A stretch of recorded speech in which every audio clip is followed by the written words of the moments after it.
इचलकरंजी महापालिकेचे आयुक्त ओमप्रकाश दिवटे यांनी नुकताच आयुक्तपदाचा 1 वर्षाचा कार्यकाळ पूर्ण केलाय। यानिमित्त त्यांनी माध्यमांशी संवाद साधला।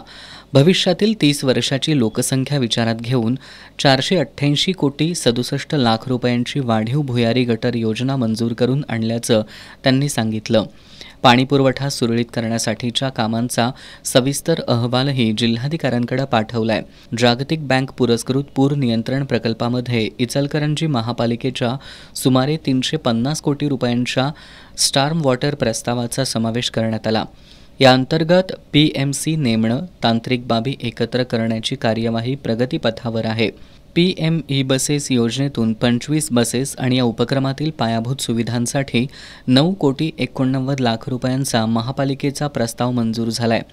केंद्र शासनाच्या PM गटशक्ती योजनेअंतर्गत पोर्टलवर अद्ययावत माहिती अपलोड करणारी इचलकरंजी महापालिका राज्यातील पहिली ठरल्याचं त्यांनी सांगितलं। महापालिकेच्या 3 शाळांमध्ये स्क्रीन प्रोजेक्टरद्वारे आधुनिक शैक्षणिक प्रणाली उपलब्ध करून दिली आहे।